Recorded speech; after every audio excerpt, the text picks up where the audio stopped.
Hello drama পাগল ভাইয়া ও আপু, রোমাঞ্চে কাটাতে চান কিছুক্ষণ? তো আসুন পাগলি এক্সপ্লেইনারের নতুন একটি ভিডিওতে আপনাকে স্বাগতম। আজকে যে মুভির মজা লুটতে যাচ্ছি, এটা একটি Chinese romantic comedy drama movie. মুভির নাম I am the secret in your heart.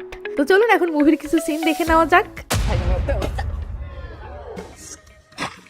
王小夏，你很过分！这个男人嘛，别讲。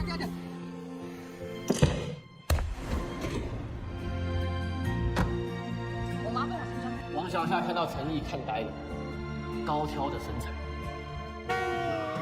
王小夏，那这个你也知道？哎，什么关系？我都用剩下我的手，学学我们家要不要？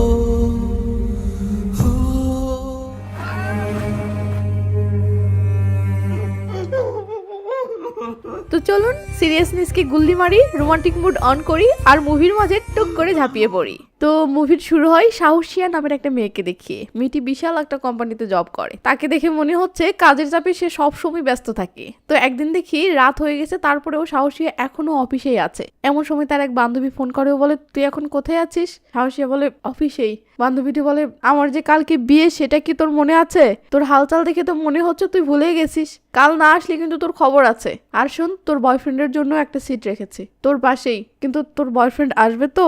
বয়ফ্রেন্ডের কথা শুনতেই সাহসিয়ার মনটা খারাপ হয়ে যায়, তাই আর কথা না বলে কলটা কেটে দেয়। এরপর সিন চলে আসে সাহসিয়ার বাড়িতে। আমরা দেখি সাহসিয়া এখনো মন খারাপ করে বসে আছে। তখন সাহসিয়া ব্যাকগ্রাউন্ডে বলে 10 বছর হয়ে গেল তার সাথে আমার আর দেখা হয়নি, এখনো তার স্মৃতিগুলো আমার চোখের সামনে ভাসে, আড়ালে আড়ালে আমাকে কাঁদাই। সে ছিল আমার কিশোর জীবনের সামান্য কিছু অংশ, খুব বেশি না, অল্প কিছু মুহূর্ত কাটিয়েছি তার সাথে, কিন্তু সেটাই ছিল আমার জীবনের সবচেয়ে সুখের সময়। তখনই তার চোখের সামনে স্কুলের সেই দিনগুলো এক এক করে ভেসে আসতে থাকে, আর সিন ফ্ল্যাশব্যাক করে 10 বছর আগের ঘটনা দেখানো হয়। সকালবেলা সাহসিয়ার ঘুম ভাঙার জন্য সাহসিয়ার বেস্ট ফ্রেন্ড ইউজি সাহসিয়াকে বারবার ফোন করে যাচ্ছে।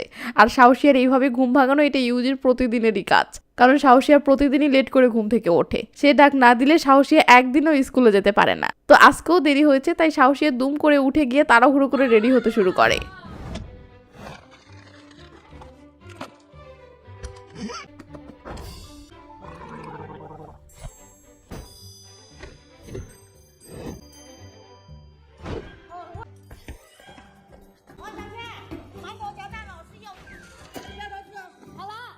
তো সাহসিয়ার মা রুমে এসে দেখে সাহসিয়ার বাবা খাবারের চেয়েও ফোনে বেশি ব্যস্ত। এটা দেখে বলে তুমি কবে থেকে এত মেয়েদের প্রতি আগ্রহ হলে? এই বলে টাই ধরে বলে আসো, রুমে আসো। সাহসিয়ার বাবা বলে শোনে এখন না প্লিজ, অফিসে লেট হচ্ছে, রাতে ঠিক আছে, কিন্তু কে শোনে কার কথা? এদিকে সাহসিয়া নিচে এসে দেখে ইউজু তার জন্য অপেক্ষা করতেছে। প্রতিদিনের মতো আজও তারা একসাথে স্কুলে যাবে, কিন্তু শুধু যাওয়াই না, তাদের দেখা হওয়া মানেই ঝগড়া, খুনসুটি আর মারপিট। বেস্ট ফ্রেন্ড কিন্তু একই সঙ্গে যেন একে অপরের চিরশত্রু। সাহসিয়ার কাছে ইউজির ন্যাংটা কালার বেশ কিছু ফটো আছে। সেই ফটোগুলো দিয়ে সাহসিয়া ইউজিকে সব সময় খোঁচায়। তো দুইজন সাইকেলে করে স্কুলে চলে আসে। তাদের স্কুলে কয়েকদিন পর একটা প্রোগ্রাম আছে, সেখানে ইউজু আর পপ মিউজিক ক্লাবের সুন্দরী একটা মেয়ে একসাথে গান গাইবে। তো তারা যেই গানটা গাইবে ইউজু সেটা গাচ্ছে আর সাহসিয়াকেও একটু একটু শেখাচ্ছে। তখনই পপ মিউজিক ক্লাবের সেই সুন্দরী মেয়েটি চলে আসে। মেয়েটির নাম হচ্ছে সিংহ। স্কুলের প্রায় সব ছেলেই তার উপরে ক্রাশ, বলতে গেলে তাদের স্বপ্নের রানী। তো সিংহ এসে ইউজিকে বলে আজকে স্কুল শেষে আমাদের প্র্যাকটিস আছে। এরপর সাহসিয়ার দিকে তাকিয়ে ইউজিকে বলে আর হ্যাঁ, এই গানটা অহেতুক মানুষকে শুনিয়ে বেরিও না, এটা আমাদের কনসার্টের একটা সারপ্রাইজ। এই বলে সিংহ চলে গেলে সাহসিয়া সিংহর স্মেল নিয়ে বলে আহ কি সুন্দর গন্ধ। এটা দেখে ইউজি বলে তুই কি একটুও অপমান হোস না? তখনই সিংহ আবার ইউজিকে ডাক দিলে ইউজি চলে যায়। এরপর সিন চলে আসে সাহসিয়ার দুই বান্ধবীর কাছে, একটা মোটো আর একটা পাতলু। পাতলু বান্ধবী আজকে তার ক্লাসেরই একটা ছেলেকে প্রপোজ করতেছে, বাট ছেলেটি পাতলুর প্রপোজ অ্যাকসেপ্ট করে না। সে বলে এখন আমার একটা গার্লফ্রেন্ড আছেই। এটা শুনতেই পাতলু এভাবে ড্রপ থেকে টপ টপ করে পানি ফেলে ও কান্নার অ্যাক্টিং শুরু করে। 帅谁一定找你。 ছেলেটি চলে গেলে সাহসী এসে বলে, বান্ধবী তুই কাঁদিস না, পরের জন নিশ্চয়ই তোর ভালোবাসা অ্যাকসেপ্ট করবে। তখন মোটু বলে, কিন্তু তুই তো জানিস ওর গার্লফ্রেন্ড আছে, তারপরেও তুই কেন ওকে প্রপোজ করলি? তোর এই প্ল্যানের আমি কিছু বুঝলাম না। পাতলু কান্না থামিয়ে বলে, কারণ আমি ওর থেকে 2000 টাকা ধার নিয়েছিলাম। মোটু বলে, হ্যাঁ তো টাকা ধার নেওয়ার সাথে প্রপোজের কি সম্পর্ক? দাঁড়া বুঝিয়ে বলতেছি। ও আমার প্রপোজ অ্যাকসেপ্ট করলো না মানে এখন থেকে আমাদের দেখা করাটা অস্বস্তিকর হবে, আর দেখা না হলে আমাকে টাকা ফেরত দিতেও হবে না। ভাবা যায় কি ট্যালেন্ট। মোটু বলে, আর যদি প্রপোজ অ্যাকসেপ্ট করতো তাহলে? পাতলু বলে, তাহলে তো আরো ভালো। ও কি নিজের গার্লফ্রেন্ডকে টাকা ফেরত দিতে বলবে? সাবাস, লোমের একদম গোড়ায় গোড়ায় বুদ্ধি। সাহসিয়া থাপড়াতে থাপড়াতে বলে, তুই সত্যিই অনেক বুদ্ধিমান। এরপর সাহসিয়া ভাবে আর মিনমিন করে বলে, আমি কি এই কৌশলটা আমার ক্লাস ফির জন্য ব্যবহার করতে পারি? মোটু শুনে বলে, এটা তোর ক্ষেত্রে কাজ করবে না, কারণ তোর তো ইউজও আছে। সাহসিয়া বলে, আমি তোকে কতবার বলেছি আমরা। পাতলু বলে, যেটাই বল কেউ বিশ্বাস করবে না, তবে হ্যাঁ এটা নতুন ছেলের ক্ষেত্রে কাজ করবে। নতুন ছেলে? পাতলু বলে, হ্যাঁ এই স্কুলে একজন সুপার হ্যান্ডসাম ছেলে ট্রান্সফার হয়ে আসতেছে, আর সে আজকেই আসতেছে। আমরা দেখি পাতলু এই খবরটা শুনতেই লুকিয়ে অফিসে ঢুকে ছেলেটার বায়োডাটা থেকে একটা ছবিও তুলে নিয়েছিল। চিনি একটু পর আসলে দেখি 3 বান্ধবী এখনো সেই ছেলেটাকে নিয়েই কথা বলতেছে। তখনই তো এই কাজটা যে ইউজু করেছে এটা দেখে সাহসী আরো বেশি ক্ষেপে যায়, বলে সময় হয়েছে ওই বাদরটাকে শিক্ষা দেওয়ার। এই বলেই ক্লাসে আসে। এরা তখনও খেলতেছে। সাহসিয়া বলটা আগে ক্যাচ ধরে, এরপর সোজা সেটাকে ডাস্টবিনে ছুড়ে ফেলে। ইউজু বলে, এটা তুই কি করলি? সাহসিয়া বলে, আগে আমার শার্টের দিকে দেখ কি করেছিস। ইউজু তাকিয়ে একটু নরম স্বরে বলে, চিন্তা করিস না, একটা ক্লাসের মধ্যেই শুকিয়ে যাবে। এটা শুনতেই সাহসিয়া, এটা তুই কি করলি? চিন্তা করিস না, তোরও একটা ক্লাসের মধ্যেই শুকিয়ে যাবে। মোটু মাঝখানে এসে বলে, ভবিষ্যৎ দম্পতিদের ঝগড়া করা উচিত না। সাহসিয়া আরো রেখে বলে, তাড়াতাড়ি আমার কাছে ক্ষমা চা, তাছাড়া তোর এই ছবিগুলো আমি অনলাইন ক্লাস ফোরামে পোস্ট করে দেবো। ব্যাস দুজনে শুরু হয়ে যায় মারামারি। মোটু টিচারকে ডাকতে যেতে ধরলে পাতলু আটকায়ও বলে, হতে দে, বহুদিন হলো এদের মারামারি দেখা হয়নি। এই বলে পাতলু এটা নিয়ে বাজি ধরার একটা প্ল্যানও সাজিয়ে ফেলে। তো এই দুইজনের মারামারি এতটাই ফেমাস যে পুরো স্কুল এই শো দেখার জন্য চলে আসে। ক্লাসের সবাই তাদের ফাইট নিয়ে বাজি ধরে। হ্যাঁ, সোজা খাবার বাজি। কে জিতবে সেটা দেখে স্টুডেন্টরা তাদের নিজের কেনা খাবারগুলো বাজি রাখে, আর যে জিতবে সেই পেয়ে যাবে সব খাবার। তো এরপর কি হয় দেখুন, আর এই ফাঁকে আমি একটা কাজ ছেড়ে নেই কেমন। ওয়ানিক্স এটি সবচেয়ে বিশ্বস্ত বুকমেকার এবং PSG ও সিরিয়া অ্যাপের অফিসিয়াল পার্টনার, যেখানে আপনি cricket, football, tennis live match দেখতে পারবেন ও তাদের স্কোর ভবিষ্যদ্বাণী করে সহজেই অর্থ উপার্জন করতে পারবেন। এছাড়াও এখানে BMW গাড়ি, আইফোন, ল্যাপটপ এবং আরো অনেক নগদ পুরস্কার জেতার সুযোগ রয়েছে। আর অ্যাপটিতে আপনি অনেক গেম পাবেন, যেমন crash, crystal, under and over 21 ইত্যাদি। রেজিস্ট্রেশন করার সময় যদি আমার প্রচার কোড পাগলি9 ব্যবহার করেন তো প্রথমবার ডিপোজিটে 20,000 টাকা পর্যন্ত পেতে পারেন, যা আপনি বিকাশ, নগদ, ব্যাংক, ক্রিপ্টো, পেপ্যাল এবং অন্যান্য মাধ্যমে তুলতে পারবেন। এখানে আপনি 24 আওয়ার 7 ডেজ গ্রাহক সহায়তা পাবেন। তাই ভিডিও দেখা শেষে পিন কমেন্ট লিংকে গিয়ে রেজিস্ট্রেশন করুন, অথবা গুগলে ওয়ানিক্স লিখে সার্চ করুন এবং রেজিস্ট্রেশন করুন। রেজিস্ট্রেশনের সময় আমার প্রচার কোড পাগলি9 ব্যবহার করে বোনাস নিন। ধন্যবাদ। তো একটু পর পাতলু প্ল্যান মতো মোটুর কানে কি যেন বলে, তখন মোটু চিল্লিয়ে বলে, সিকিউরিটি গার্ড আসতেছে। এটা শোনার পরেই সব ছেলে মেয়ে ভয়ে দৌড়ে পালায়। আর এদিকে পাতলু তখন এই সুযোগে এক ঝটকায় সব খাবার তুলে নিয়ে বিদায়। ব্যাস সব খাবার এখন তাদের, কি প্ল্যান মারেনি। কিন্তু ঠিক তখনই একজন একটা চকের বক্স তুলে নিয়ে সোজা ছুটে মারে ওদের দিকে, যাতে এই মারপিট বন্ধ হয়। ঠিক সেই মুহূর্তেই ক্লাসরুমে ঢুকে পড়ে সেই হ্যান্ডসাম ট্রান্সফার স্টুডেন্ট যার নাম ইয়াং। এদিকে চকের বক্সটা সোজা ফ্যানে গিয়ে লাগে, আর সঙ্গে সঙ্গে বুম, মানে চারপাশে রঙিন চকের গুঁড়ো উঠতে শুরু করে। পুরো ক্লাসরুম এক ঝলকে যেন একটা রঙিন ম্যাজিক্যাল পরিবেশে ভরে যায়। আর ঠিক এই মুহূর্তেই সাহসিয়া প্রথমবারের মতো চোখে চোখ রাখে ইয়াং এর। এক মুহূর্তের জন্য যেন সময় থমকে গেল। সাহসিয়ার মনে ঝড় বইতে শুরু করে। প্রথম দেখাতেই ইয়াং এর উপর তার নজর আটকে যায়। ঠিক তখনই সাহসিয়া উপরে তাকায় আর দেখে চকের বক্সটা এবার সোজা তার মাথার দিকে আসতেছে। ইউজিও এটা বুঝতে পেরেই সঙ্গে সঙ্গে সাহসিয়াকে আড়াল করে, যেন সে কোনো আঘাত না পায়। এদিকে ইয়াং ও চকের বক্সে একটা লাথি মারে ও বক্সটা জানালা ভেদ করে চলে যায়।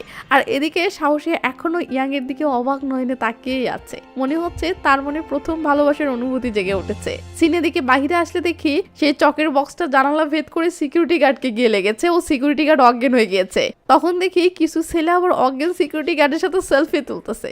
মজা না? তো এইরকম কাণ্ড ঘটানোর জন্য টিচার 3 জনকেই ক্লাসরুমের বাহিরে বের করে দেয়। সাহসিয়া এক ঝলক ইয়াং এর দিকে তাকায়। এটা দেখে ইয়াং বলে, কিছু বলবে? সাহসিয়া সাহসিয়া বলে থ্যাংক ইউ। এটা শুনে ইউজু তো অবাক, সে মনে মনে ভাবে আমি এমন কি করলাম না যে আমাকে ধন্যবাদ দিলি না। কিন্তু সাহসিয়া ইউজিকে কিছুই বলে না, সে শুধু বারবার করে ইয়াং এর দিকেই তাকাই ও দেখতে থাকে। এরপর রাতে সাহসিয়া খাবার খাওয়ার সময় দেখে ইউজি কিরকম একটা করে খাচ্ছে, একেবারে রাক্ষসের মতো। সাহসিয়ার খাওয়ার রুচিটাই নষ্ট হয়ে যায়। এটা কোনো খাওয়ার স্টাইল হলো? ইউজি বলে খাওয়া ছেড়ে এভাবে তাকিয়ে আছিস কেন, আমারটা খাবি? সাহসিয়া ইয়াং এর কথা মনে করে মিনমিন করে বলে দুটোই ছেলে, তবুও এত পার্থক্য কেন? সাহসিয়ার মা বলে কি হলো, তুমি খাচ্ছ না কেন? সাহসিয়া রাগ করে বলে সবকিছু তো ওর পছন্দের, আমি তাহলে খাবো কি? সাহসিয়ার মা বলে সাহসিয়া তুমি কেন বুঝো না, ওর মা নেই আর ওর বাবা খুব ব্যস্ত, তাই আমাদের কাছে ওকে রেখে গেছে, তুমি এত হিংসুটে হচ্ছ কেন? এমন সময় সাহসিয়ার বাবা বলে মা তোমরা দুজনে কবে বিয়ে করছো? এটা শুনতেই 什么时候结婚啊？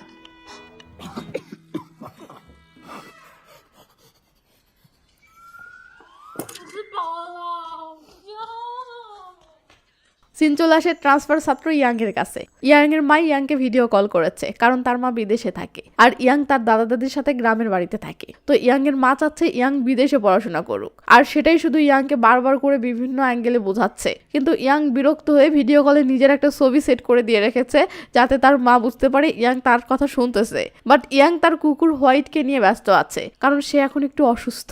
ডক্টর পরীক্ষা করে গভীর শ্বাস ফেলে বলে হোয়াইটের শরীর খুব একটা ভালো নেই, তার সঙ্গে বয়সও অনেক হয়ে গেছে। ডক্টর আরো বলে তুমি ওর সঙ্গে বেশি করে সময় কাটাও, যে কোনো সময় ও আমাদের ছেড়ে চলে যেতে পারে। ইয়াং একদম চুপ হয়ে যায় ও তার কোলের মধ্যে চুপচাপ বসে থাকা হোয়াইটের দিকে তাকিয়ে থাকে। এরপর দেখি ইয়াং এর দাদা ইয়াংকে নিতে এসেছে। এই সময় ইয়াং এর মন খারাপ দেখে বলে কি হয়েছে, মন ভারী কেন?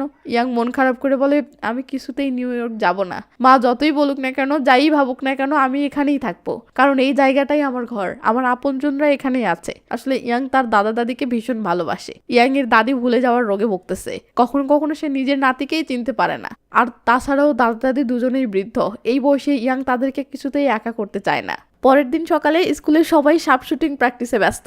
ঠিক তখনই সাহসিয়া তার বন্ধুদের সামনে একটা বড় ঘোষণা দেয়, আমি প্রথমবার ইয়াং এর উপরে ক্রাশ খেয়েছি।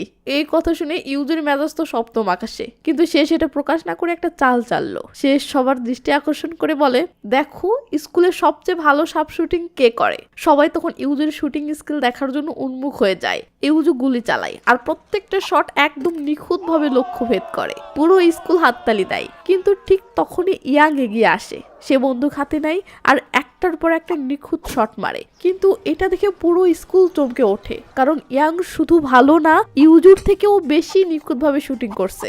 এটা দেখে ইউজুর মাথা তো আরো গরম হয়ে যায়, কারণ এতদিন সেই এই বিষয়ে সবচেয়ে ফেমাস ছিল। কিন্তু সাহসিয়া সে বারবার করে ফিদা হয়ে যায় ইয়াং এর দিকে তাকিয়ে। তো সাহসিয়া একটা বোবাটি কিনে প্ল্যান করে যে সে এটা ইয়াংকে দিবে আর এইভাবেই তার মন জয় করবে। কিন্তু হঠাৎই সে শুনতে পায় ইয়াং কারোর সঙ্গে বলছিল যে ও মিষ্টি কিছু খেতে পছন্দ করে না, তাই সাহসিয়ার এই প্ল্যানটা নষ্ট হয়ে যায়। এটা তার বান্ধবীদের বললে মোটু বলে আরে বান্ধবী, ও একটা পাগল, মিষ্টি খাবারের যে সুস্বাদু আর কোনো খাবার হয়? সাহসী একটু ভেবে বলে বুঝতে পেরেছি, সাধারণ কৌশল ওর উপরে কাজ করবে না, আমাকে আরো গভীরভাবে প্ল্যান করে মাঠে নামতে হবে। সিন চলে আসে রাতে। সাহসিয়া ডিনার করার সময় লক্ষ্য করে তার মা তার বাবাকে যে খাবারগুলো তুলে দিচ্ছে সেগুলোই খাচ্ছে। সাহসিয়াও তখন একটা খাবার তুলে দিলে তার বাবা বলে আমি এটা চাইনি। সাহসিয়া বলে তুমি তো মাকেও কোনো খাবারের কথা বলনি, তাহলে মা তোমার মনের কথা বুঝতে পারলো কিভাবে? সাহসিয়ার ভাই বলে আমাদের বাবা মা বহু বছর ধরে একসাথে আছে, একসাথে খাবার খেয়ে, একসাথে একই ঘরে একই বিছানায় ঘুমিয়ে, এভাবেই লম্বা একটা সময় যখন পার হয় তখন স্বাভাবিকভাবেই দুজনের মন সংযুক্ত হয়, এমনকি তাদের ডিএনএ কেও প্রভাবিত করে, তাই তারা একে অপরের মনের কথা বুঝতে পারে। এটা শুনতেই সাহসিয়ার মাথায় কি যেন চক্ষম একটা আইডিয়া চলে আসে। পরের দিন সাহসিয়া ক্লাসে এসে খেয়াল করে ইয়াং যে সিটে বসে তার পাশের সিটে একটা ছেলে বসে আছে, আর এই ছেলেটা একদম ভোলা ভালা টাইপ। এই সুযোগটা কাজে লাগিয়ে সাহসিয়া ছেলেটাকে কনভিন্স করে যেন সে সিট বদলে নেয়। ফলাফল সাহসিয়া এখন ইয়াং এর একদম কাছেই বসতে পারবে, এতে ইয়াং এর সঙ্গে সবসময় কথা বলার একটা পারফেক্ট চান্সও পেয়ে যাবে। তো সাহসিয়া ঠিক করে এবার সরাসরি ইয়াংকেই জিজ্ঞাসা করবে ওর পছন্দ অপছন্দ আসলে কি। কিন্তু ইয়াং সে তো সাহসিয়াকে ভালো করে চেনেই না, তাহলে এসব কেনই বা বলবে? সাহসিয়া তখন অন্য একটা প্ল্যান নেয়, সে ইয়াং এর সঙ্গে একটা সেলফি তুলে ফেলে। কিন্তু ইয়াং সে একদম ক্যামেরা অ্যাভয়েড করার জন্য মাথা নিচু করে নেয়, যেন ছবিতে ঠিকমতো না আসে। ঠিক তখনই ক্লাসে টিচার অঙ্ক করাচ্ছিলেন। টিচার একসময় একটা অঙ্কের উত্তর জানতে চাইলে ইয়াং অঙ্ক না করেই একদম পারফেক্ট উত্তর দিয়ে দেয়, আর এটা দেখে পুরো ক্লাস তো থ মেরে যায়। বাট ইউজু সে সব একদমই পাত্তা দেয় না, ও পরের দিন সাহসী এক গাদা খাবার নিয়ে স্কুলে আসে। প্ল্যান হলো ইয়াংকে এসব খাওয়ানো, কিন্তু ইয়াং একদম স্ট্রেট বলে দেয় সেই খাবার খাবে না। সাহসিয়া তখন অবাক হয়ে জিজ্ঞাসা করে কেন খাবে না। ইয়াং তখন বলে আমি তো বাসা থেকে খাবার নিয়ে এসেছি, এটা খেলেই তো পেট ভরে যাবে। সাহসিয়া তখন ইয়াং এর স্যান্ডউইচটা সরাসরি হাত থেকে কেড়ে নেয়, তারপর সেটা এক কামড়ে খেয়ে ফেলে যেন ইয়াং বাধ্য হয়ে তার আনা খাবারটাই খায়। কিন্তু এটা দেখে ইয়াং তো পুরো চমকে যায়। সাহসিয়া সেই স্যান্ডউইচ খাওয়ার সময় মুখের ভিতর কিছু একটা অদ্ভুত স্বাদ লাগে। ব্যাস, এর মধ্যে কি আছে, একদম নাকের পানির মতো। ইয়াং বলে নেটো, সাহসিয়া বলে একদম জঘন্য। এদিকে ইয়াং এর স্যান্ডউইচ সাহসিয়াকে খেতে দেখে মোটু বলে একেই বলে পরোক্ষ চুম্বন। এটা শুনে ইউজু বলে যদি ওটা পরোক্ষ চুম্বন হয় তাহলে আমরাও একে অপরকে চুমু খাচ্ছি, শাবাশ।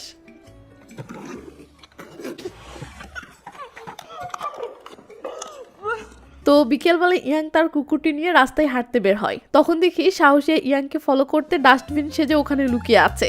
সাহসিয়া তখন ইয়াংকে পেছন পেছন ফলো করতে শুরু করে আর এমন একটা নাটক করবে ভাবে যেন রাস্তায় হঠাৎ করে ইয়াং এর সঙ্গে ওর দেখা হয়ে গেছে। কিন্তু ইয়াং হঠাৎ করে এমন একটা জায়গায় চলে আসে যেখানে সাধারণত মানুষ খুব একটা আসে না। ও তখন ফোনে একটা ছবি দেখছিল আর এটা একটা ছোট্ট বাচ্চা মেয়ের ছবি। ছবিটা দেখতেই ইয়াং এর ছোটবেলার সেই দিনটার কথা মনে পড়ে। ছোটবেলায় সে একবার কুকুর নিয়ে ঠিক এই জায়গাতেই এসেছিল, কিন্তু সেদিন ওর মা কোনো কারণে খুব তাড়াহুড়ো করছিল, তাই ইয়াংকে দ্রুত গাড়িতে উঠতে হয়। আর তখনই গাড়ির ভেতর থেকে সে হুট করে এই বাচ্চা মেয়েটাকে দেখতে পায়। দেখেই তাড়াতাড়ি ফোন বের করে মেয়েটার একটা ছবি তুলে নেয়, কিন্তু এরপর আর কখনোই সে মেয়েটাকে খুঁজে পায়নি। সাহসিয়া পিছন থেকে ছবিটা দেখে জিজ্ঞাসা করে এটা কে। ইয়াং চমকে গিয়ে বলে তুমি এখানে, কি ব্যাপার, আমাকে ফলো করছো কেন?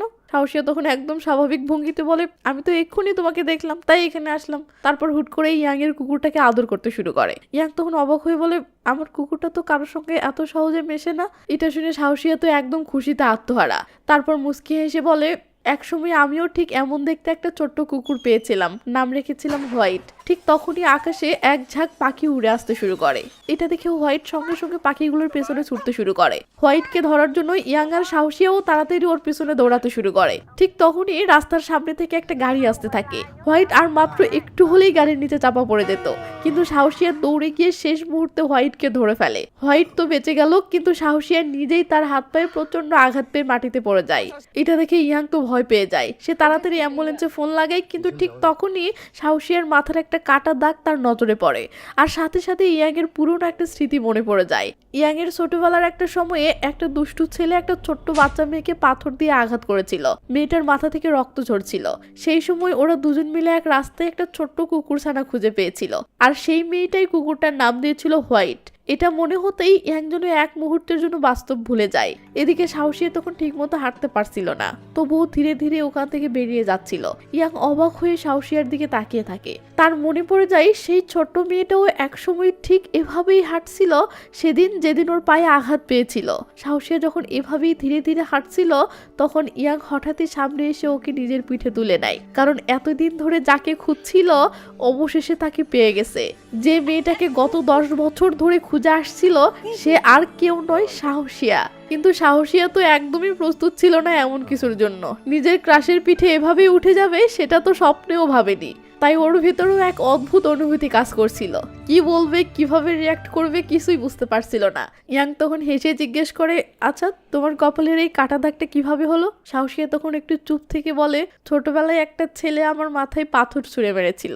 ইয়াং এর চোখ বড় হয়ে যায়। সে তাড়াতাড়ি জিজ্ঞেস করে তুমি মনে করতে পারো সেদিন কি হয়েছিল? সাহসিয়া হেসে বলে আমি তো তখন ছোট ছিলাম, কিভাবে মনে থাকবে? মা বলেছিল ওই আঘাতের পর আমার জ্বর এসেছিল, ইনফেকশনও হয়েছিল।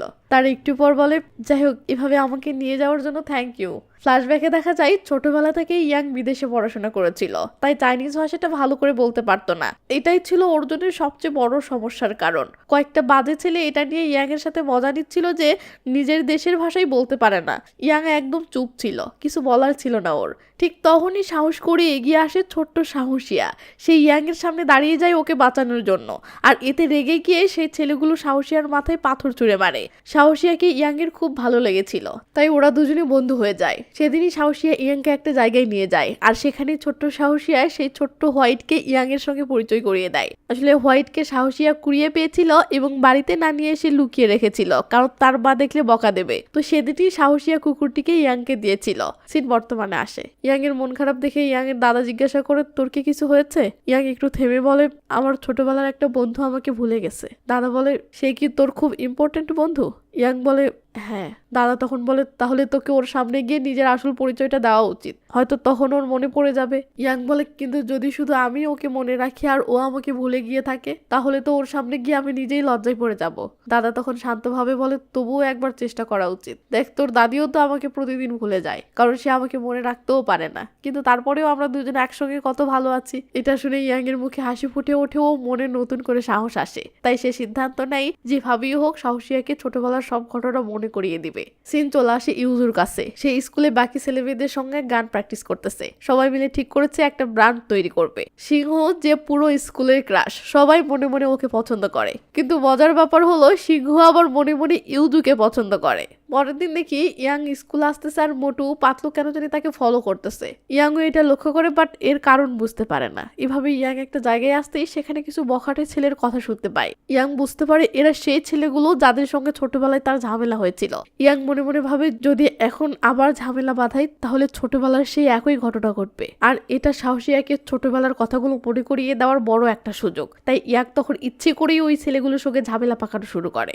ছেলেগুলো যা বলে ইয়াং সেটার উল্টোটা বলতে থাকে, যেন ওদের সাথে ঝগড়া বাঁধিয়ে পরিস্থিতিটা পুরনো দিনের মতো করে তুলতে পারে। অন্যদিকে গান প্র্যাকটিস রুমে এই মুহূর্তে শুধু সিংহ আর ইউজু আছে। সিংহ তখন হঠাৎই ইউজুকে সাহসিয়ার ব্যাপারে জিজ্ঞাসা করে। ইউজু একদম স্বাভাবিক ভঙ্গিতে বলে ও আর আমি ছোটবেলা থেকে একসঙ্গেই বড় হয়েছি, ভাই বোনের মতো। কিন্তু ঠিক তখনই সিংহই একটা ছবি দেখায়। ছবিটাতে স্পষ্ট দেখা যায় সাহসিয়া ইয়াং এর পিঠে। এটা দেখে ইউজু তো একেবারে আকাশ থেকে পড়ার মতো অবাক হয়ে যায়। এদিকে ইয়াংকে দেখা যায় সে ইতিমধ্যেই ওই বখাটে ছেলেগুলোর সাথে ঝামেলা পাকানোর জন্য একটা নির্জন জায়গায় নিয়ে এসেছে। কিন্তু ওর মাথায় এখন একটাই প্ল্যান, সাহসিয়া কখন আসবে সে শুধু সেই মুহূর্তের অপেক্ষা করছে। এদিকে সাহসিয়ার বান্ধবী মোটু পাতলু ওই রাস্তা দিয়ে আসছিল। ইয়াং অপেক্ষা করছিল কখন বখাটে ছেলেগুলো ওকে মারতে শুরু করবে, যাতে সাহসিয়ার বান্ধবীরা এটা দেখে এবং সাহসিয়াকে গিয়ে খবর দেয়। কিন্তু কপাল খারাপ, এরা ওইদিকে ঘুরেও তাকায় না, বরং এরা আরো খাবার কিনতে অন্যদিকে চলে যায়। এখন কি আর করার, এটা দেখে ইয়াং আর অপেক্ষা না করে উঠে দাঁড়ায় এবং একের পর এক বখাটে ছেলেগুলোকে মারতে শুরু করে।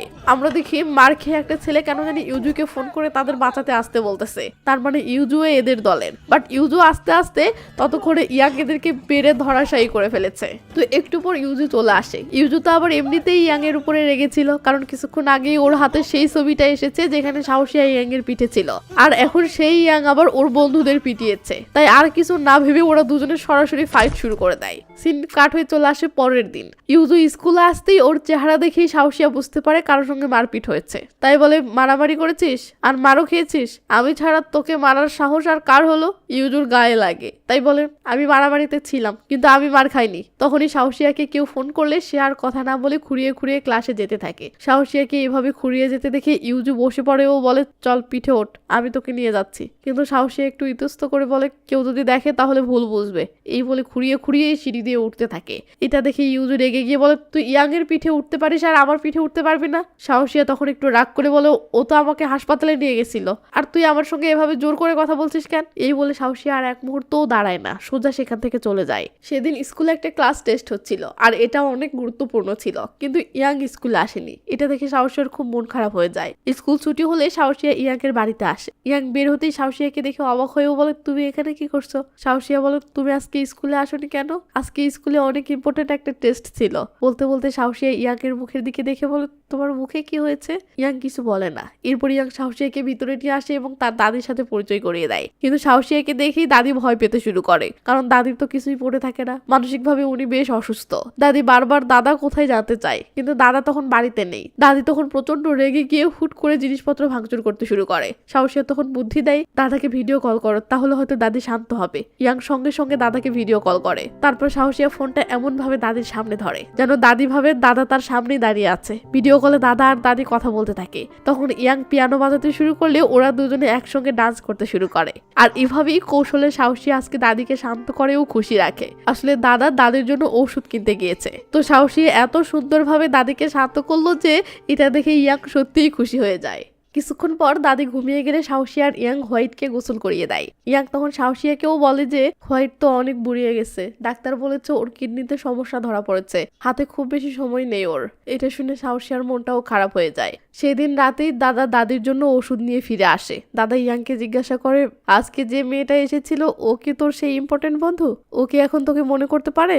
ইয়াং মন খারাপ করে মাথা নাড়িয়ে না বলে। দাদা তখন হেসে বলে, ওর যদি সত্যিই কিছু মনে না থাকে তো বাদ দে, অতীত নিয়ে পড়ে থাকলে হবে না, এখন বর্তমানটা নিয়ে ভাব। সিন চলে আসে পরের দিন ইউজুর সেই প্র্যাকটিস রুমে। আমরা দেখি ইউজু গিটার বাজাচ্ছে আর সিংহ রোমান্টিক নজরে ইউজুর দিকে তাকিয়ে তাকিয়ে গান গাইতেছে। বাট ইউজুর কোনো হোশ নেই। আসলে ইউজু এখনো জানে না যে সিংহ তাকে ভালোবাসে, আর সিংহ তাকে এখনো বলেনি।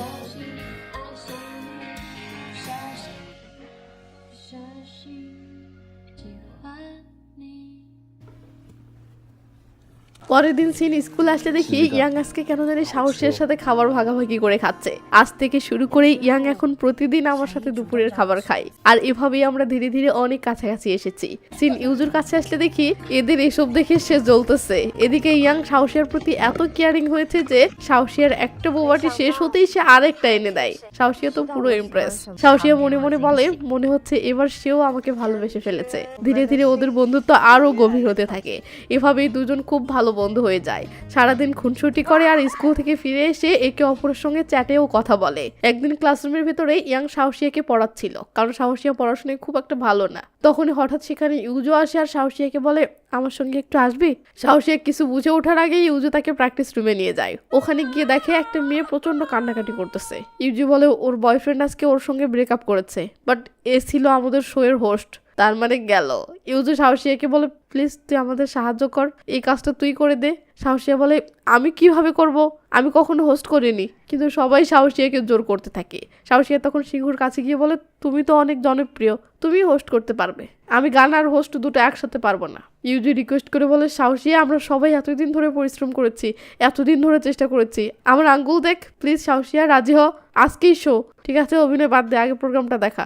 সন্ধ্যা 7টা থেকে রাত 10টা পর্যন্ত। বাড়িতে এসে সাহসিয়া ইয়াংকে মেসেজ করে বলে, সন্ধ্যা 7টার শোতে আসতে পারবে? ইয়াং বলে, আজকে হোয়াইটকে ইঞ্জেকশন দিতে হবে। এটা শুনে সাহসিয়ার মনটা খারাপ হয়ে যায়। তখনই ইয়াং আবার একটা মেসেজ দিয়ে বলে, তবে কাজটা শেষ হলে আসতে পারবো। এবার সাহসিয়া খুশি হয়ে যায়। সিন চলে আসে ডাইরেক্ট সেই শোতে। শো শুরু হয়ে গেছে, দর্শকও অনেক এসেছে। সিন তখন ইয়াং এর কাছে আসলে দেখি সে সাহসিয়ার কাছে মেসেজ করে বলতেছে, তুমি কি খাবে বলো, আমি নিয়ে যাচ্ছি। তারপর ইয়াং একটা দোকানে এসে বলে, একটা বাবল টি, হার্বাল জেলি, পুডিং, নারকেল জেলি, এবং দোকানদার বলে, বুঝেছি, শুধু সাহসিয়া আর তার বয়ফ্রেন্ডই এটা অর্ডার করে, এটা ওদের জন্য, তাই তো? গেল। ইয়াং এর মনটা তো খারাপ হয়ে যায়। ইয়াং এর মনে হয় সেদিন মারামারির সময় ইউজু ইয়াংকে কিছু কথা বলেছিল। সেদিন ইয়াং ইউজুর কথায় গুরুত্ব না দিলেও আজ সে ঠিকই বুঝতে পারে ইউজু সাহসিয়াকে ভালোবাসে এবং সে সারা জীবনের জন্য সাহসিয়ার পাশে থাকতে চায়। সিন আবার চলে আসে সেই শোতে। সাহসিয়া হোস্ট ভালোই করতেছে, দর্শকরা সবাই আনন্দ উল্লাসে মেতে উঠেছে। সাহসিয়া বলে, আমি শিওর তোমরা ইউজুর গান শুনলে একদম ওর প্রেমে পড়ে যাবে। এদিকে সিন ভিতরে আসলে দেখি সিংহ ইউজুকে বলতেছে, তুমি এই গানটা সাহসিয়ার জন্য লিখেছো তাই না? ইউজু কিছু বলে না। সিংহ রেগে গিয়ে উঠে এসে বলে, উত্তর দিচ্ছ না কেন? এবার ইউজু বলে, আমি ওকে পছন্দ করি, প্রাইমারি স্কুল থেকেই ওকে ভালোবাসি, আর ইয়াং এর সাথে তার সম্পর্ক কি সেটা জানা আমার দরকার নেই, ওকে নিয়ে আমার অনুভূতি কখনো বদলাবে না। ক্রাশের মুখে এসব কথা শুনে সিংহুর মনটা ভেঙে টুকরো টুকরো হয়ে যায়। ইউজু বলে, চলো এবার আমাদের গান গাওয়ার পালা। একটু পর দেখি সিংহ ইউজু সহ তাদের দল এবার গান গাওয়ার জন্য স্টেজে উঠেছে। বাট আমরা দেখি সিংহ গান স্টার্টই করতে পারছে না, তার চোখে জল টলমল করতেছে। ইউজুর দিকে তাকিয়ে বলে, সরি আমি গাইতে পারছি না। এই বলে সে কাঁদতে কাঁদতে উঠে চলে যায়। লে জ্বালা, এখন শো এর কি হবে? এদিকে দর্শকরা সবাই চিল্লাচিল্লি শুরু করে দেয়, এখন কি হবে? এমন সময় দেখি সাহসিয়া মাইক্রোফোন হাতে গান গাইতে গাইতে স্টেজে উঠতেছে। এটা দেখে ইউজু তো সেই খুশি হয়ে যায়। তখনই সেখানে ইয়াংও চলে আসে।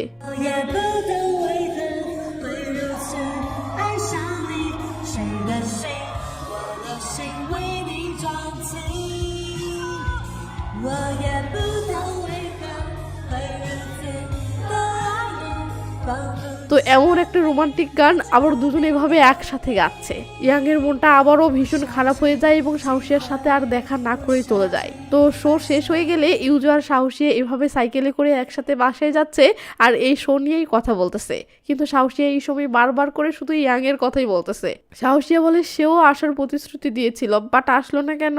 আবার আমার মেসেজেরও কোনো উত্তর দিচ্ছে না, কোনো কি দুর্ঘটনায় পড়লো? এইসব শুনে ইউজু রাগ করে সাইকেল আরো জোরে চালিয়ে বাসায় নিয়ে যায়।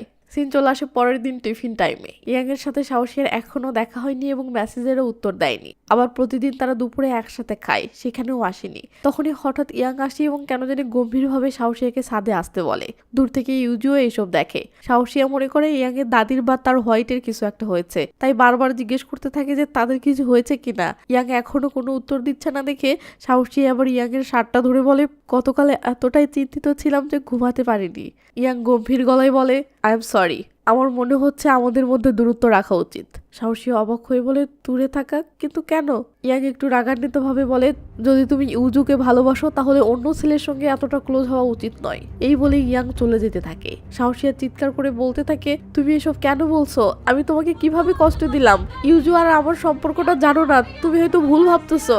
বাট ইয়াং আর কোনো কথা না বলে সেখান থেকে চলে যায়। সাহসিয়া তো কিছুই বুঝে উঠতে পারছে না, তার চোখ জল টলমল করতে থাকে, এটা কি হলো? এদিকে ইউজু দেখে শুধু ইয়াং ফিরে আসলো, সাহসী আসলো না। এটা দেখে সে ইয়াং এর কাছে গিয়ে বলে, তুমি একা ফিরে আসলে যে, সাহসী আসলো না কেন? ইয়াং আমতা নামতা করে বলে, তুমি বলতে চাইছো তোমার গার্লফ্রেন্ড কোথায়? এটা শুনে ইউজু আর কোনো কিছু না বলে চুপচাপ সেখান থেকে বেরিয়ে যায়। এরপর পুরো স্কুল পাগলের মতো সাহসিয়াকে খুঁজতে থাকে। ইউজুর মনে হচ্ছে কিছু একটা ঠিক নেই। সাহসিয়া ক্লাসরুমে ফিরল না কেন? অন্যদিকে আমরা দেখি সাহসিয়া মন খারাপ করে ছাদের রেলিং এর উপরে বসে আছে। একটু পর ইউজু আর সাহসিয়াকে খুঁজতে খুঁজতে ছাদে আসে ও সেখানে সাহসিয়াকে দেখতে পেয়ে স্বস্তির একটা নিঃশ্বাস নেয়। এরপর কাছে এসে বলে, তুই কি সুইসাইড করার কথা ভাবছিস নাকি শুধুই এই সুন্দর ভিউটা উপভোগ করছিস? সাহসিয়া বলে, আমি বোকা নই, আমার বাবা মা আমাকে অনেক ভালোবাসে। ইউজু হাসি দিয়ে বলে, এই নে বাবলটি এনেছি, জানিস এটা নেওয়ার জন্য আমি 30 মিনিট দৌড়েছি। সাহসিয়া বলে, আমার জন্য কেন কষ্ট করতে গেলি? আমি কি তোকে বলেছিলাম? ইউজু মুস্কি এসে বলে, তোর জন্য করিনি, আন্টি আঙ্কেলের জন্য করেছি। তোর কিছু হলে ওরা কষ্ট পাবে। সাহসিয়া বলে, ও আচ্ছা, তাহলে আমি তোর কেউ নই? ইউজু তখন থমকে যায়। সে কিছু একটা বলতে চায় কিন্তু কথাটা সাহস করে বলতে পারে না। অবশেষে সে মনের সব কথা আড়ালে রেখে মজার ছলে প্রসঙ্গটা উড়িয়ে দেয়। আর এভাবেই ইউজু অজান্তেই সাহসিয়ার মনটা ভালো করে দেয়। তো সাহসিয়ার মন আরো ভালো করার জন্য ইউজি সাহসিয়াকে নিয়ে একটা পার্কে আসে। সেখানে গিয়ে দুজন মিলে অনেক গেম খেলে, হাসে, দৌড়ায় এবং একসঙ্গে দারুণ সময় কাটায়। আর অন্যদিকে ইয়াং তখন ক্লাসরুমে বসে আছে, বাট তার মনে অজানা এক অস্থিরতা কাজ করতেছে। তার মাথায় সারাক্ষণ ঘুরপাক খাচ্ছে সাহসিয়া হয়তো ইউজুকেই ভালোবাসে, তাহলে ও কি আমার জীবন থেকে হারিয়ে গেল? রাত হয়ে গেলে দেখি সাহসিয়া ও ইউজু বাসি এসেছে। সাহসিয়া মনের কষ্টে গান গাচ্ছে আর ইউজু গিটার বাজাচ্ছে। গানটার অর্থ এমন যে, আমি কেন তোমার প্রেমে পড়লাম জানি না, আমি তোমার জন্য পাগল হয়ে গেছি, অচেতন ভাবে আমি তোমাকে ভালোবাসি। গানটা গাইতে গাইতে সাহসিয়ার নিজেকে আর সামলাতে না পেরে কেঁদে ফেলে। ইউজু বলে, তুই কি কাঁদছিস কেন? আমি কি কাঁদতে পারবো না? পারবি, তবে শুধু আমার সামনেই কাঁদিস, অন্যদের সামনে যেন কাঁদিস না, কারণ তুই কাঁদলে দেখতে বাজে লাগে, পথচারীরা ভয় পেয়ে যাবে। সাহসিয়া কাঁদতে কাঁদতে বলে, তাতে আমার কিছু যায় আসে না, আমার যখনই কাঁদতে ইচ্ছে করবে আমি তখনই কাঁদবো। আরো কাঁদতে কাঁদতে বলতে থাকে, সে কেন আমার সঙ্গে পড়াশোনা করলো, কেন আমার সাথে দুপুরের খাবার খেলো, আমি তাকে অনেক ভালোবেসে ফেলেছি, কিন্তু আমি কি ভুল করলাম? একটু পর ইউজু কি যেন ভেবে নিঃশ্বাস নিয়ে বলে ওঠে, আমি কি তোর সেই জায়গাটা নিতে পারি না? আমরা ছোটবেলা থেকে একসঙ্গে বড় হয়েছি, তোর অনুভূতি, তোর স্বপ্ন, খাবার, পছন্দ অপছন্দ সবকিছু আমি জানি, তাহলে তুই কি আমার সাথে থাকতে পারবি না? সাহসিয়া কোনো কথাই বলে না। ইউজু আস্তে আস্তে ঘুরে তাকালে দেখে কপাল খারাপ, মানে সাহসিয়া ঘুমিয়ে পড়েছে। ইউজু কাছে এসে আক্ষেপের স্বরে বলে, তুই তাহলে আমার একটা কথাও শুনতে পেলি না?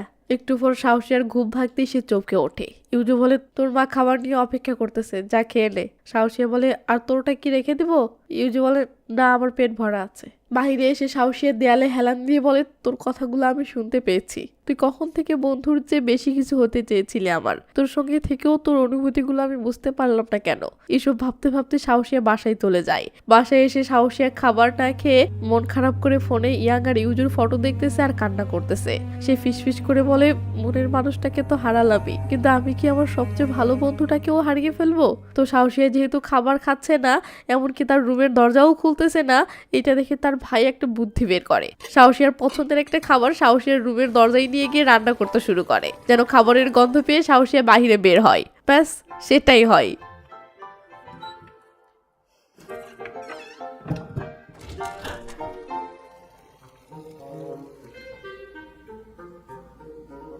তো সাহসিয়ার মন খারাপ দেখে তার মা বলে, বেটা, তোর মুখ দেখেই আমি বুঝতে পেরেছি তোর ব্রেকআপ হয়েছে, তো সামান্য ব্রেকআপে এত কষ্ট পেলে হবে? তুই না আমার মেয়ে। এরপর আন্টি রোমান্টিক হয়ে গিয়ে বলে, কারোর প্রতি অনুভূতি তৈরি হওয়া কখনোই সহজ কিছু নয়, পুরো হৃদয় দিয়ে চেষ্টা করতে হবে, তাই না?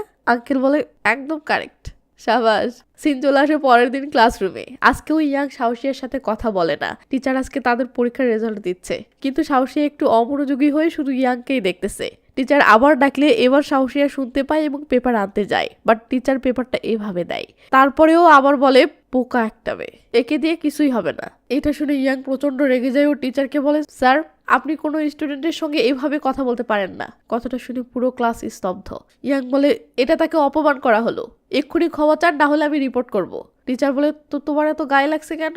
ও তোমার কে হয়? ইয়াং বলে, ওর ব্যাপার মানে আমার ব্যাপার, ওকে অপমান করা মানে আমাকে অপমান করা। ইয়াং এর এভাবে প্রতিবাদ করা দেখে পুরো ক্লাস হাততালি দিতে থাকে।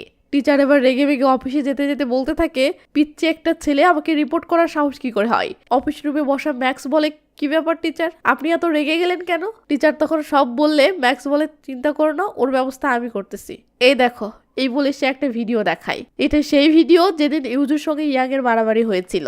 তো এরপর ইয়াংকে অফিস রুমে ডেকে আনা হয় এবং ভিডিওটা দেখিয়ে হুমকি দিয়ে বলে, হয় তোমার বাবা মাকে জানাবো, নয়তো স্কুল থেকে বের করে দেবো, তবে তোমার জন্য আমি আরেকটা অপশন রাখতেছি, টিচারের কাছে ক্ষমা চেয়ে নাও। প্রত্যক্ষদর্শী এসে গেলে কিন্তু এই সুযোগটা আর পাবে না। তখন ইউজু এসে বলে, স্যার আমাকে ডেকেছেন? ম্যাক্স ইয়াংকে বলে, এসেছে, তোমাকে একটা সুযোগ দিয়েছিলাম, এখন শেষ।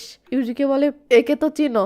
এরপর ভিডিওটা দেখিয়ে বলে, ভয় পেও না, আমাকে বলো ও শারীরিকভাবে তোমাকে আঘাত করেছে? ইউজু ইয়াং এর দিকে তাকিয়ে বলে, না। 1 মিনিট দাঁড়াও, তুমি হয়তো বিভ্রান্ত, সমস্যা নেই, হ্যাঁ বলো, তোমার কিচ্ছু হবে না, ওকে শাস্তি দেবো। ইউজু আবারও বলে, না, স্যার তো গেয়া। তো ম্যাক্স ইয়াংকে তো আর বের করে দিতে পারলো না, তাই মারামারির জন্য দুজনকেই জাস্ট এই শাস্তিটা দেয়। তখন ইয়াং বলে, তুমি আমাকে সাহায্য করলে কেন? ইউজু কিছু না বলে আরো ধন্যবাদ দেয়। ইয়াং বলে, কেন? ইউজু বলে, আমি তাকে ভালোবাসার কথা স্বীকার করেছি, বাট আমি ব্যর্থ হয়েছি, তবে ও তোমার কথাই অনেক কষ্ট পেয়েছে। রাতে ইয়াং হোয়াইটকে নিয়ে ডক্টরের কাছ থেকে ফেরার সময় রাস্তায় কাকে যেন দেখে থেমে যায়। আমরা দেখি সাহসিয়া একটা কেক হাতে দাঁড়িয়ে আছে। ইয়াংকে বলে, আমি কি তোমার জন্মদিনটা তোমার সঙ্গে উদযাপন করতে পারি? ইয়াং বলে, কিন্তু আজ তো আমার জন্মদিন না। সাহসিয়া অবাক হয়ে বলে, কিন্তু তোমার বায়োডাটাই তো আজকের তারিখটাই লেখা ছিল। ইয়াং হেসে বলে, আসলে ওখানে যে ডেটটা দিয়েছিলাম ওইটা হোয়াইটকে যেদিন পেয়েছিলাম সেই ডেট ছিল। সাহসিয়া লজ্জা লজ্জা ফেসে বলে, কেক যখন নিয়ে এসেছি তো উদযাপন করি। ইয়াং হেসে বলে, ঠিক আছে। ঠিক তখনই হুট করে বৃষ্টি শুরু হয়ে যায়। মনে হচ্ছে আকাশও চাচ্ছে পরিবেশটা রোমান্টিক হোক। তো বৃষ্টি থেকে বাঁচার জন্য দুজন দৌড়ে একটা গোল ছাউনির নিচে ঢোকে। চারপাশ ভিজে যাচ্ছে, ঠান্ডা বাতাস বইছে, আর বৃষ্টির টুপটাপ শব্দ যেন মুহূর্তটাকে আরো মায়াময় করে তুলতেছে। সেখানে সাহসিয়া কেকের উপর ছোট্ট একটা ক্যান্ডেল জ্বালিয়ে দেয়। ইয়াং এর দিকে তাকিয়ে মিষ্টি হেসে বলে, হ্যাপি বার্থডে টু ইউ।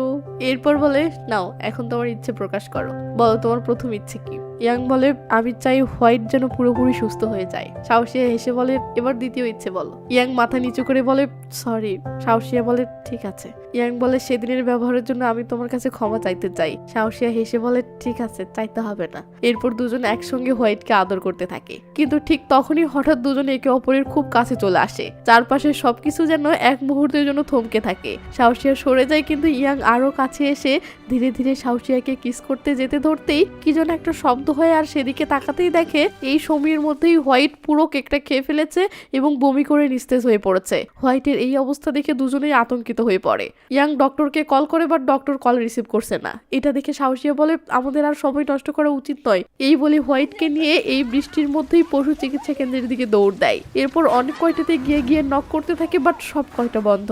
এই বৃষ্টির মধ্যে রাস্তায় কোনো লোকও নেই, এমনকি কোনো গাড়িও নেই। এদিকে অনেক রাত হয়েছে, বাট সাহসিয়া এখনো বাসায় ফেরেনি দেখে ইউজু সাহসিয়াকে কল করে। সাহসিয়া কল রিসিভ করে হাউমাউ করে কাঁদতে থাকে। ওই ইউজুকে হোয়াইটের ব্যাপারটা জানায়। সাহসিয়াকে এইভাবে কাঁদতে দেখে ইউজু আর 1 সেকেন্ডও দেরি না করে এই বৃষ্টিতেই সেও ডক্টর খুঁজতে বেরিয়ে পড়ে। এরপর সে একজনকে পায়, বাট ডক্টর তার কোনো কথা শুনতেছে না, সে চলে যাচ্ছে। এটা দেখে ইউজু রাগ করে ডক্টরকে মারতে শুরু করে। ডক্টর খেপে গিয়ে বলে, কুকুরটি কার, যার জন্য তুমি এমন করতেছো? ইউজু বলে, কুকুরটি সেই ছেলেটার যাকে মেয়েটি পছন্দ করে, যাকে আমি পছন্দ করি। ভাবা যায়।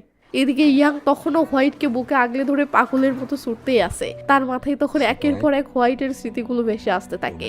এখন হোয়াইটের যদি কিছু হয় তাহলে ইয়াং তো ভীষণ কষ্ট পাবে। তো ইয়াং দৌড়াতে দৌড়াতে দুর্বল হয়ে পড়ে এবং হোঁচট খেয়ে হোয়াইটকে নিয়ে পড়ে যায়। এই সময় ইয়াং লক্ষ্য করে হোয়াইট নিঃশ্বাস নিচ্ছে না। সাহসিয়া বলে, দ্রুত চলো, আমরা ওকে আরেকজন ডক্টরের কাছে নিয়ে যাব। ঠিক তখনই ইউজু এসে পৌঁছায়। এরপর হোয়াইটকে কোলে তুলে নিতে নিতে বলে, তাড়াতাড়ি আসো, কাংরিং পশু হাসপাতাল খোলা আছে। সাহসিয়া শুধু অবাক হয়ে চেয়ে আছে। তো ডক্টর হোয়াইটকে চেক আপ করে একদম চুপ হয়ে যায়। তারপর ধীর গলায় বলে, ও বেশ কিছুক্ষণ আগেই মারা গেছে, এখন আর কিছু করার নেই। এটা শুনে সাহসিয়া আর ইউজু একদম চুপ। এটা কি হলো? হোয়াইটের এভাবে চলে যাওয়াতে ইয়াং অঝরে কেঁদে যাচ্ছে। সাহসিয়া পাশে এসে বসে, এক হাতে ইয়াংয়ের কাঁধে আলতো করে হাত রাখে আর অন্য হাতে নিজের চোখের জল মুছে বলে, ইয়াং প্লিজ কেঁদো না। দুজনের কান্না দেখে ইউজু একদম নিস্তব্ধ।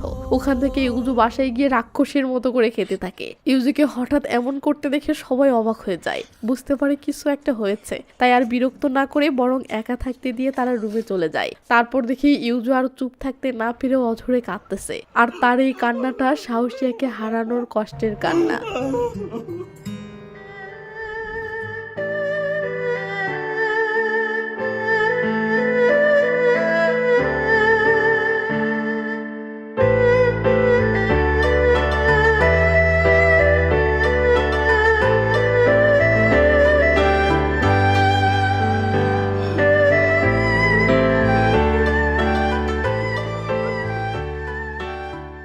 এদিকে ইয়াংও অনেক রাতে বাসায় ফেরে। তার ভিতরে তো কষ্টের ঝড় বইতেছে, বাট নিজেকে কোনো রকমে সামলে নিয়ে ভিতরে আসতেই তার মাকে দেখে থেমে যায়। তার মা বলে, এত দেরি করে বাসায় আসো? ইয়াং বলে, তুমি এখানে কেন? তার মা বলে, কালকে আমার সঙ্গে নিউ ইয়র্ক চলো। তার দাদা বলে, সে এখানে বেশ ভালো আছে, তাকে জোর করছো কেন? ইয়াং এর দাদি দাদাকে জিজ্ঞেস করে, ওটা কে? দাদা বলে, ওটা ইয়াং এর মা, আমাদের বৌমা। ইয়াং এর মা দাদির কাছে এসে কাপড়ের বোতামগুলো লাগিয়ে দিতে দিতে বলে, তুমি মাকে লং টার্ম কেয়ার সেন্টারে দিচ্ছ না কেন? সেখানে অনেক সেবাকর্মী থাকে, মার জন্য ভালো হবে। দাঁড়াও, আমি এক্ষুনি ফোন দিচ্ছি। দাদা রেগে গিয়ে ফোন কেড়ে নিয়ে বলে, এতদিন পরে এসেও উপদেশ দিচ্ছ? ইয়াং এর মা রাগ করে বলে, বাবা তুমিও তো বুড়িয়ে গেছো, কে আগে মারা যাবে কে জানে। দাদা বলে, হ্যাঁ তুমি এখানে থাকলে আমি 2 দিনও বাঁচবো না। এদিকে মায়ের এমন স্বার্থপর কথা শুনে ইয়াং পুরো হতভম্ব হয়ে যায়। দাদা বলে, আমি ওকে আমার কাছে খুব যত্নে রেখেছি, কেউ আমাদেরকে আলাদা করতে পারবে না, মরার আগ পর্যন্ত আমি ওর পাশে থাকবো। দাদা দাদির কষ্টটা দেখে ইয়াং শুধু নীরবে কাঁদতে থাকে। একটু পর কি যেন ভেবে বলে, মা আমি তোমার সঙ্গে নিউ ইয়র্ক যাবো, একটা শর্তে।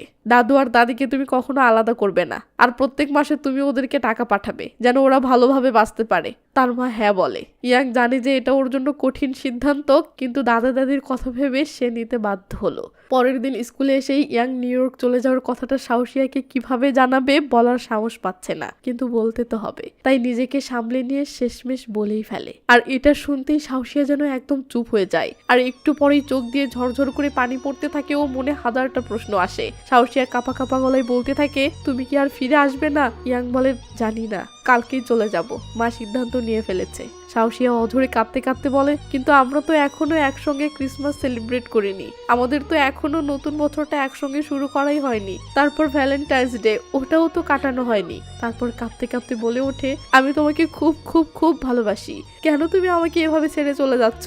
সাহসিয়ার চোখ দিয়ে অঝরে পানি পড়তে থাকে। এইভাবে কেন সবকিছু শেষ হয়ে যাচ্ছে? কথাগুলো বলতে বলতেই সে কান্নায় ভেঙে পড়ে। সাহসিয়া অসহায় কণ্ঠে বলে, তুমি কি সত্যি আর কখনো ফিরে আসবে না? ইয়াং কিছুই বলতে পারে না। পরের দিনই ইয়াং নিউ ইয়র্ক চলে যায় আর সাহসিয়া একদম একা হয়ে পড়ে। তবে দূরত্ব তাদের সম্পর্কের ইতি টানতে পারেনি। নিউ ইয়র্কে থেকে ওই ইয়াং নিয়মিত ভিডিও কলে ফোন কলে সাহসিয়ার সঙ্গে যোগাযোগ রাখে। আগের মতোই সারাদিনের অনেকটা সময় একসঙ্গে কাটায়, হয়তো স্ক্রিনের ওপারে, কিন্তু অনুভূতিটা ঠিক আগের মতোই কাছের। এভাবেই চলতে থাকে দিনগুলো। সাহসিয়া গ্রাজুয়েশন শেষ করে নতুন কলেজে ভর্তি হয়। সেখানে নতুন বন্ধুদের সঙ্গে পরিচয় হয়। সবাই ওকে ওর বয়ফ্রেন্ড হিসেবেই জানে। এতটা দূরে থেকেও এরা একে অপরের জন্মদিন একসঙ্গে সেলিব্রেট করে, যেন মাঝের 1000 মাইলের দূরত্ব কিচ্ছু না। ওদিকে ইয়াংও নতুন কলেজে ভর্তি হয়। নতুন পরিবেশ, নতুন বন্ধু, সব মিলিয়ে ওর জীবনটা ধীরে ধীরে বদলাতে শুরু করে। একদিন সাহসিয়া ইয়াংকে ভিডিও কল করে, কিন্তু ফোনের ওপারে ইয়াং এর বদলে অন্য একটা মেয়ে কলটা রিসিভ করে। মেয়েটা মিষ্টি গলায় বলে, ও এখানে নেই। সাহসিয়া প্রথমে কিছুই বুঝতে পারে না, কিন্তু অন্য একটা মেয়ের হাতে ইয়াং এর ফোন দেখে ওর মনটা কেমন যেন খারাপ হয়ে যায়। কিছুক্ষণ চুপ থেকে ফোনটা রেখে দেয়। আসলে মেয়েটা শুধুই মজা করার জন্য কলটা রিসিভ করেছিল। সময় বয়ে যায়, কলেজ শেষ হয়ে যায়, 5 বছর কেটে যায়। সাহসিয়া একটা কোম্পানিতে চাকরি নেয় আর ইয়াং নিউ ইয়র্কে নিজের ক্যারিয়ার নিয়ে ব্যস্ত হয়ে পড়ে। এতদিন ধরে ওদের সম্পর্কটা আগের মতোই ছিল, কিন্তু এখন ধীরে ধীরে কিছু একটা যেন বদলাতে শুরু করে। আগে যেখানে ঘন্টার পর ঘন্টা কথা হতো, কিন্তু এখন দিনে 5 মিনিটের বেশি কথা হয় না, কারণ ইয়াং নিউ ইয়র্ক শহরের নতুন জীবন নিয়ে ব্যস্ত হয়ে গেছে। সাহসিয়া এটা অনুভব করছিল। ধীরে ধীরে একটু একটু করে দূরত্ব বাড়তে শুরু করে। তারপর এক সময় এমন একটা দিন এলো যেদিন না কোনো ঝগড়া হলো, না কোনো ব্রেকআপ, শুধু কথা বলা বন্ধ হয়ে গেল। কিন্তু সময় থেমে থাকে না, আবারও এগিয়ে যায়। আর এভাবেই 10টি বছর কেটে যায়। এবার মুভির শুরুর সিনটা দেখানো হয়। মনে আছে সাহসিয়ার বান্ধবী পাতলুর কথা? আজকে পাতলুর বিয়ে। পাতলু বলে, সাহসিয়াই এভাবে কতদিন একা থাকবি, এবার বিয়ে কর। সাহসিয়া কিছুক্ষণ চুপ করে থাকে, তারপর হালকা হাসি দেয়, কিন্তু চোখের গভীরে যেন অন্যরকম একটা শূন্যতা ফুটে ওঠে। পাতলু বলে, ইয়াংকেও তো ইনভাইট করেছি, কিন্তু সে আসবে কিনা কিছুই জানায়নি। সাহসিয়া কোনো কিছুই বলে না। একটু পর মোটু বলে, সে আসবে না, সে তোর জীবন থেকে চলে গেছে, তাকে তুই ভুলে যা। সেই রাতেই সাহসিয়া একা একা হেঁটে সেই পুরনো জায়গাগুলোতে আসে, সেই রাস্তায় যেখানে ও আর ইয়াং অনেক গল্প করত, সেই নিরিবিলি কর্নার যেখানে ওরা একসঙ্গে সময় কাটাতো, আর সেই বড় গোল ছাউনির নিচে যেখানে একদিন ওরা জন্মদিন সেলিব্রেট করেছিল। সব জায়গাগুলো ঠিক আগের মতোই আছে, শুধু সময় বদলে গেছে। সেখানেই দাঁড়িয়ে অনেক দিন পর নিজের সোশ্যাল মিডিয়া খুলে ইয়াং এর প্রোফাইলে ঢোকে, দেখতে চাই ইয়াং এখন কেমন আছে, ও আদৌ কিছু আপলোড করে কিনা। শেষ অনেকগুলো বছর ওদের মধ্যে কোনো যোগাযোগ হয়নি, কেউ কারোর সঙ্গে কথা বলেনি। কিন্তু আজ সাহসিয়ার মনে হচ্ছে ইয়াং কি সত্যি ওকে পুরোপুরি ভুলে গেছে। সাহসিয়া সোশ্যাল মিডিয়ার স্ক্রলে একের পর এক ইয়াং এর পুরনো পোস্টগুলো দেখতে থাকে। ওদের একসঙ্গে তোলা কত শত ছবি, প্রতিটা ছবির ক্যাপশনে ইয়াং কিছু না কিছু লিখতো, কিছু অনুভূতি লুকিয়ে রাখতো, কিছু কথা বলতে চাইতো। সেই কথাগুলো পড়তে পড়তে সাহসিয়ার চোখ ভিজে আসে। এভাবে স্ক্রল করতে করতে হঠাৎই ওর নজরে পড়ে কিছু অদ্ভুত জিনিস। সাহসিয়া অবাক হয়ে যায়। অজান্তেই অনেকদিন ধরে ইয়াং ওকে না জানিয়ে ওকে ফলো করছিল, ওর প্রতিটা মুহূর্ত দেখতো আর চুপচাপ নিজের অনুভূতিগুলো লিখে রাখতো। ঠিক তখনই একটা পরিচিত ছায়া ওর সামনে এসে দাঁড়ায়। সাহসিয়া দেখে ইয়াং এসেছে। কিছুক্ষণ শুধু ইয়াং এর চোখের দিকে তাকিয়ে থাকে, কিছু বলার ভাষা খুঁজে পায় না। আসলে ইয়াং বিয়ে বাড়িতেই গিয়েছিল, কিন্তু অনেক দেরি হয়ে গিয়েছিল বলে তখন আর দেখা হয়নি। ইয়াং এবার সাহসিয়ার পাশে বসে বলে, শুনতে চাও আমার দ্বিতীয় ইচ্ছে কি? সাহসিয়া বলে, কে? ইয়াং তখন দুম করে সাহসিয়াকে কিস করতে যায়। তার মানে এটাই তার দ্বিতীয় ইচ্ছে ছিল। সাবাস। সাহসিয়ার সমস্ত অভিমান এবার গলে যায় ও সে কেঁদে ফেলে। তবে এবার এটা কষ্টের না, এটা খুশির। অবশেষে এত বছরের অপেক্ষা শেষ হলো। এরপর দুজনের বিয়ে হয়। আর একটা ছোট্ট চমক, ওরা ঠিক হোয়াইটের মতো দেখতে আরেকটা ছোট্ট কুকুর নিয়ে এসেছে। ওরা কুকুরটাকে কোলে তুলে নেয় আর মুস্কি হেসে বলে, এর নামও হোয়াইট রাখলাম। ওরা তিনজন একসঙ্গে খুব সুন্দর সময় কাটায়, হাসে ও খেলাধুলা করে জীবন উপভোগ করে। কোনো দূরত্ব নেই, কোনো অপেক্ষা নেই, শুধু ভালোবাসা। আর এভাবেই শেষ হয় আজকের এই সুন্দর মধুর দারুণ গল্পটা। কি এখনো লাইক কমেন্ট করেননি? এটা কোনো কথা? আর সাবস্ক্রাইব করে না থাকলে করে নেন, না হলে মিস করবেন। শীতে কম্বলের নিচে শুয়ে মুভি দেখার মজাই আলাদা, তাই না? তো ভালো থাকবেন, নিজের খেয়াল রাখবেন। Take care, bye by.